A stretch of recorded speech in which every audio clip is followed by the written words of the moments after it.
Leaders are like the captain of a ship who needs to sail through both calm sea and at times stormy winds. But ever wonder how do these leaders navigate through their own journey of learning and development? Yes, in today's podcast, we are going to dive deep into leadership, learning, and development. And today, we have with us Ms. Ruchi Raina, who comes from Philips. She has more than 2 decades of experience in leadership and development.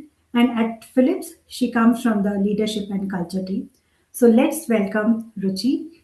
Hi, Ruchi. Thank you so much for taking out time for us and for our audience. Looking forward to learn a lot from your 2 decades of experience in leadership, learning, and development, Ruchi. Welcome, Ruchi. Hi Nageshwari, thank you so much for the kind introduction and for having me on this conversation. I think I really like this topic today, learning leadership and org development, especially as these themes are so evolving in today's context. I'm really looking forward to a generative dialogue with you on this session. Absolutely, Ruchi. There's so many interesting topics which are popping up in my mind. Before that, let's start with a very brief career journey of yours, Ruchi, and also your current role at Philips, Ruchi. Yeah. Well, if I just kind of have to sum it up, my work is about helping people be much more accomplished, more impactful than when they joined in. And I think this is an important one because the idea is that this helps businesses grow, this helps have better business as well as people outcomes. Uh, and if I just zoom back on what has been my journey towards this, I think it has been absolutely serendipitous, nothing planned, and only in the hindsight that everything connects much more meaningfully. I actually began my career as an engineer, which, as many in India would relate to, is almost like a rite of passage. Like everybody and the neighbor is an engineer. Yeah. I was all set for a very traditional kind of a software development role Mhm. through campus placements, but took a detour to technical writing, and then kind of one thing led to the another and moved to the world of learning. Hmm. So I have done different roles, starting from learning process outsourcing to knowledge services, and before I knew it, I was kind of doing immersed much deeply into the learning space. Hmm. While I've been here, it's much more serendipitous. I think what really continues to inspire me is really the transformative power of the space. I've seen firsthand how well-designed learning and leadership interventions can really help move the needle. They can change mindsets, they Yeah. can shape the culture, and they can help you accelerate business performance. And I don't know if you look pretty young, Nageshwari, so maybe Oh, you thanks. it's some of the early days of CBT learning when you would probably have a CD at the back Hmm. of a book. So I think I started from there and then to behavior-based interventions. I have And used it now, too, Ruchi. okay, Yeah. and now to like this AI-enabled, Yeah. hyper-personalized learning development Hmm. journeys. I think this has been very exciting years, Hmm. and this space has never been more excited, especially now because learning is now moving from becoming an enabling function to a much more strategic lever, whether for Hmm. people as well as for organizations. And Sure. especially if I zoom into the India context, I think Yeah. it's the potential is tremendous for us. We are sitting on a demographic dividend which will only pay if we have a population that's skilled and enabled. Hmm. And there's this super fantastic work which I think is being done by the government of India on initiatives like Skill India, Digital Hmm. India. Hmm. They've trained almost 6 crore youth from 2015. I think that's a very big number, just Yeah. looking at the scale of what has been achieved. And these are reshaping the talent landscape, not only for, I mean, especially for us in India, but also globally with all the other stuff that's happening. So, really exciting field to be in, and I'm keen to continue to contribute in this space. Wonderful, wonderful, Ruchi. Seem to be very versatile. I mean, you expected a role of a developer, but you end up learning, teaching the other, developers who are at the leadership level. Thanks for sharing that, Ruchi. Now, Let me, ask this question to you, Ruchi. See, now every business, right, let it be manufacturing or agriculture for that matter, even BFSI, they want to call themselves as a tech company, right? They want to be a technology company, even edtech companies. Yeah. Now, with this digital transformation and, with this, shift in projecting themselves as a technology companies, what is the impact on the leadership level, right? Do they also need to be digital fluent? And gone are the days when they, if they are, expert in certain areas, only that expertise or the certificates matter. But now it is different, Ruchi. So if you can throw some light on this scenario, Ruchi. I think very, very good question, very pertinent to our times also. And I'm reminded of this quote from Tom Peters. This is from 1987, just Okay. imagine, from his book called Thriving in Chaos. And it said, like, if you're not confused, you're not paying attention. Hmm. Yeah, and this shows us this sense of transformation, like, this continuous change has been ongoing for us. Hmm. So change is the only constant, as Bhagavad Gita also puts it. Yeah. And while we may think that this transformation is huge and humongous, I think across the human kind of journey, I think we have been going through many changes. Hmm. Uh, what we now see is, of course, going to fundamentally change what's expected from leaders, what is expected from employees, the way I think companies are getting set up, what companies will basically be delivering, what is going to constitute as a service that the company is providing. Yeah. And let's just zoom back and look at it from both sides, from the nature of employment, which is Yeah. employees, as well as what is employment about. From an org perspective, from an organizational perspective, the nature of businesses and work is fast evolving. Hmm. Whether that's due to technological shifts, whether that's due to geopolitical fragmentation, and what really constitutes services in today's world is really shifted. Just imagine, like a couple of years back, maybe, our parents, they had a very different notion of work. Yeah. So it takes me a lot of time to explain to my father what I do because it seems very intangible to him. Like, Hmm. yeah, so I think that that's what is happening also. Like, it will become quite similar in the coming next few years. Uh, how work is getting decided, how work is getting done, Hmm. and this will eventually impact job roles, eventually impact organizational design. Yeah. Uh, and I think leadership has moved from a much more domain expertise with somebody, where somebody had a right amount of domain expertise, they moved in the hierarchy up, and they Hmm. started taking decisions based on what is Correct. required. Hmm. I think that all is probably giving way to much more tech driven ecosystems. That's what we now see, right? And leaders are expected to be much more adaptive, digitally fluent, and very deeply human. And it is a combination of these three things that we need to gear up leaders for. Yeah. Yeah. And again, if we look at it from the other side, which is, how has the perception of career changed over time? Yeah. Right now, you're maybe aspiring for a role that does not exist, or people in themselves are seeking very different experiences. Hmm. Well, True. you look at the economy around work now, there are gig, there are contractual workers, there are fixed duration workers.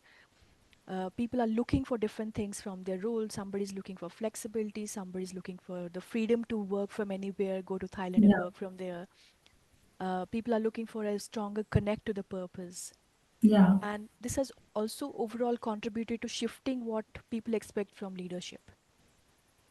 Got it. There was this World Economic Forum report about the future of job, Okay. and human skills like resilience, empathy, influence, they are in the top 10. Oh. They are the Okay. ones that are really going to make an impact, and this is what we need to our employees as well as leaders to really learn and know. Wonderful.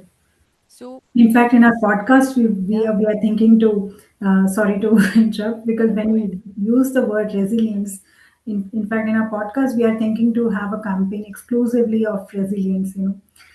Let's keep the technology apart, but let's listen the resilience story, which really, motivates and kind of empathizes, empathetic with the other personas, Ruchi. Absolutely. And I think if we just zoom back again, the learning and leadership is all about supporting these shifts. Hmm. Yeah, and leaders really have to move from a managing change kind of a mindset to a seeking change mindset, where you are very actively going out and saying, okay, you know what, how do I disrupt the system? Because if we don't do it fast Hmm. enough, then we can get probably just we can get obsolete pretty soon. And from Absolutely. an org perspective, this is about having moving out of the static structures and the pyramids Hmm. and the linear career paths. It's much more about creating the right experiences for our people. Hmm. And ultimately, as I said, like this is really putting ODE learning leadership much more as strategic enablers for transformation rather than being just the enabling functions that they used to be. Absolutely. Ruchi, you actually kind of, the question I was going to ask, you preempted it about the organization structures, right? Let Yeah. me go a little deeper into it, Ruchi. As you rightly said, it is moving from typical pyramid to more kind of collaborative or the network kind of org structures. Now, if is looks like it's transforming and it's beneficial.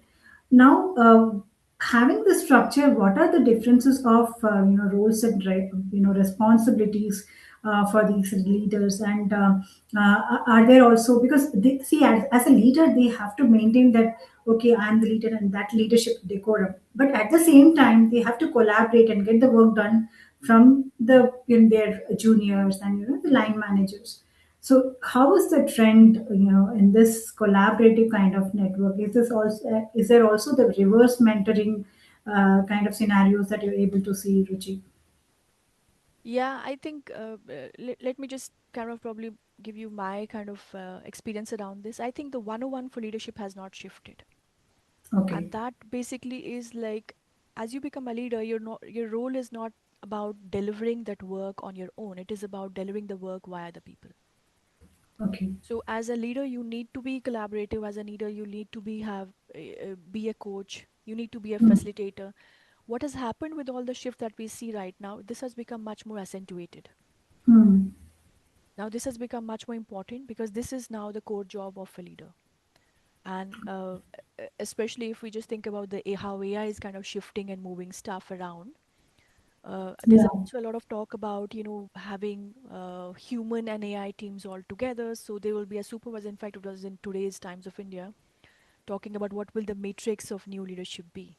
Yeah. About like how many bots and how many humans can a leader really manage all together. Yeah. Oh, Yeah. So I interesting. think it's quite interesting that we see. If I just say, okay, what are the leadership competencies then that become Yeah. really important? I think what you rightly said, it's about like, from managing work to enabling people. Are you able to Yeah. really drive the work? Hmm. Activate your people, help them provide the right skills, and ensure like they are really delivering on what's required. As a Hmm. leader, it also becomes super important that you're moving from your own silo to the bigger Yeah. ecosystem. Yeah, the role of a leader as a connector is becoming much more important because in Hmm. today's world, it's not about like what your group can deliver. It's about how do you expand and deliver value across. Yeah. Yeah, so as a leader, you need to be able to connect the dots in your value stream across the enterprise, even outside of the enterprise, with your partners, with your stakeholders. Hmm. Yeah. Let's say if I take the example of a health tech company, you need to be able to influence your stakeholders. You need to be able to influence policymakers. Hmm. You need to be very closely connected to the customers and to the patients, to the health tech workers, to understand Hmm. what is it that they are looking for, or how do you really drive the decision in the right manner. So as a leader, then you have to really look end to end at the entire ecosystem. And the third important thing is about moving from a state of permanence to perpetual adaptation. Yeah. We're all building the plane while flying it. So leaders must operate in ambiguity. They must Hmm. make decisions with incomplete data, be very comfortable with it. So Absolutely. it's much less about command and control now. It's much more about how do you sense, adapt, and respond. Sure. And it's Sure. also much less about, you knowing everything because whatever we know is already obsolete. Yeah. It's much more about having a much curious mindset and learning it all. Absolutely. Sure, Ruchi, and even I could really relate with having spoken to some HRBP earlier from very renowned GCCs. Ruchi, see, gone are the days where HRs were only looked into just recruitment, talent management, and rewards and recognition. but now they are working closely with the leadership at the senior management level, and on a very regular basis they are able to convey the business objectives to the line managers, and they are able to track it, measure, and go back and give the feedback. So yeah, I mean, as you rightly said, the roles are evolving, and you get obsolete if you're not up to it, Ruchi. That moves on me to the next question, Ruchi. Now, you mentioned, about you touched upon kind of blind spots in the leaders, and having worked closely with so many senior leaders, Ruchi. What are the critical blind spots? Because they're very good when it comes to the execution, but when it comes to letting go, let others to lead or letting it go, they they kind of that can be a kind of thing, Ruchi. So if you could yeah, showcase some of the blind spots in the senior leaders, Ruchi. I think great question again. I think one that at least I deal quite regularly in my work. Hmm. I think the first very fundamental transition which a lot of leaders struggle with is Yeah. moving out of their operational expert role to that Okay. of a strategic influencer. So Hmm. the idea is not that the leader now starts doing the work because they've been promoted because they were doing something very good. Hmm. Yeah, so there's a tendency to keep doing that, and but the role now is about coaching people.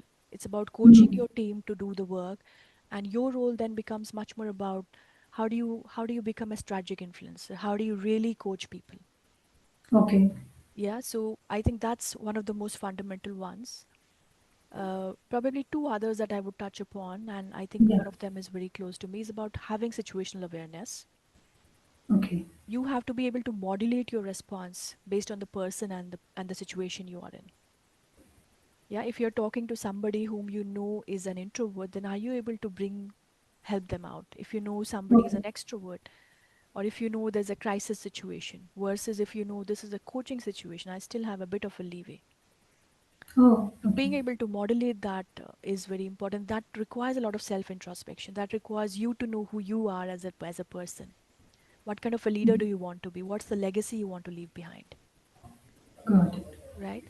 And maybe another big one is the ability to zoom in and zoom out.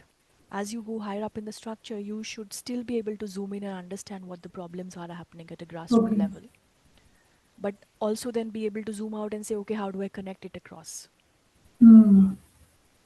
Um, and I think, lastly, a very important one, especially for senior leaders, is this enterprise mindset. It's no longer about your silo, your piece of work. It's much more about how do you see the system in totality? Hmm. And are you able to kind of really connect the dots across, like what we just discussed in a while back? Are you Yeah. really able to move and connect the dots across and think two levels up rather than two levels down? Hmm. Oh, no, So well yeah, said, I think those Ruchi. those are very important Yeah. ones, and this is some of the work that we do in helping people, helping leaders transition across these. Absolutely. And one more thing, Ruchi, you have to keep interacting with the business leaders at one end, even the line managers and even the external partners. So how do you maintain the balance in aligning with all these parties, Ruchi? Uh, I think if I look at my work, the scope of my work, it's very important for me to stay connected to what is the business strategy, Hmm. because learning now is no longer just about doing a training here and there and closing it off. It's about how do you create that influence in the system? How do you create that impact in the system? Yeah. So then you need to know your audience well Yeah. enough, and you also need to know, let's say, your external stakeholders, maybe what's really the thought leadership that's happening in a certain area, and how do Okay. you bring that in? So Hmm. being able to take, let's say, the external best practices and modulate that to your internal context is really important.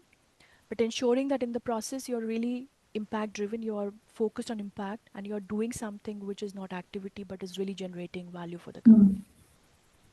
I think that that's something that helps me. So for me, what really helps is having those conversations, because that's when you get to Hmm. understand a lot more. You get to understand what challenges are leaders facing. You also get to understand what really, where is the external kind of trajectory of the world going to. No, absolutely, Rich. And you must be conducting this, leadership programs at global level, right?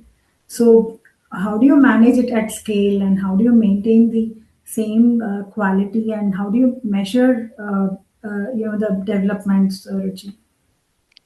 I think the biggest kind of barrier that we see to this is ensuring, like, first of all, we don't think of learning as a one-off event.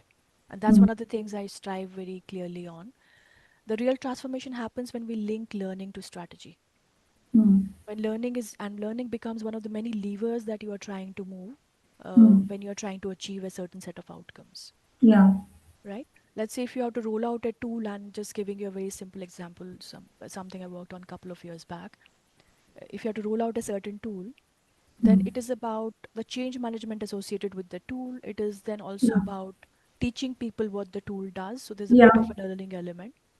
There's also an element around how do you manage, let's say, the change around it, the Mm, procedures, the processes, updating your QMS, and all of these together really complete the process and will drive that required impact for the company. sure. Similarly, if we are thinking, so I think one of the things is like moving out of this episodic learning piece, Mm, but really thinking about what is the end impact we are trying to achieve. So having an impact driven kind of a design in mm, focus, I feel, is important. I'm also a firm believer in the 70-20-10 model. I think most of us know about it, like 70% on the job, 20 with peers, and 10 via courses. So whatever we do, we try to incorporate that 70-20-10 in our leadership or learning journeys. And that creates a lot of impact because it starts then embedding and anchoring what you're learning into your work, got it. right? And I Sure. think all of us would have seen like how much of YouTube and Yeah. we see, and then we next day we are not remembering. At least I don't remember anything. So so I think unless learning is anchored in work, it will not stick. Absolutely. No, I So totally that's agree, Ruchi. also a very Totally important agree one. with you. Yeah.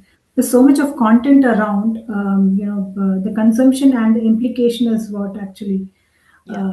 will mean to the actual learning at the end of the day, Ruchi. So really starting with what is the end objective you have, and then building, let's say, your solution using that as a scaffolding. If, for Hmm. example, our end objective is like, I'm just making this up, let's say our retention for Exco minus 3 should improve, then you have to go to that level, understand what their problems are, why that's not happening, what kind of a roles do they do, and then think Hmm. about what is the learning intervention you're going to create around that. So Hmm. really keeping that end in mind before you begin, I think, is really important. Absolutely, Ruchi. Now, you were associated with the health tech, organization. Now, one question keep coming to me is, how do you manage compliance and innovation? Like, how do you balance innovation versus compliance and the speed of the need, right? So, how do you manage that, Ruchi? Uh, I think it's not. So I think one way of looking at it is not really or, it's an and. It's a paradox that you have to manage. You have to have compliance with your laws, otherwise you lose your license to operate. And you also need to be innovative because otherwise you're not doing good enough and you lose the Yeah. market to the competitors. So for the way we look at it, it's an and it is Okay. it is a paradox that you have to navigate rather than an or solution. Got it. Got it. Sure, Ruchi. So I think we've come to the end of the podcast. And one question I would like to, ask with you is, Ruchi, shifting the gears and totally about you is, what is your routine, everyday routine? How do you keep yourself abreast of the knowledge and, trends, and so that it will be useful to our audience, Ruchi? Um I think it's a good question. Uh, to begin with, I think what works for me might you have to modulate that to what if that's going to work for you. I Sure. think what works for me is a lot of experimentation, so I keep trying things and saying, okay, if this is working a bit or this is not working a bit. Currently, there are two things that I'm focused on. Is one is, of course, having more conversations. I think I'm trying Sure. to also move out from the extra reading space to really Sure. having real conversations with practitioners. That's really very helpful for me in my domain. Yeah. The second thing, of course, I feel it's also being aware of what you are good at, what you can do well, what you need Correct. to improve it. So a bit of self introspection once in a while, I think, also helps. So these are Sure. two things that I'm experimenting with. One advice to the people out there who would like to see their future as the executive leaders. So maybe if you could share what are the criterias that are looked upon and how they can sharpen it, Ruchi.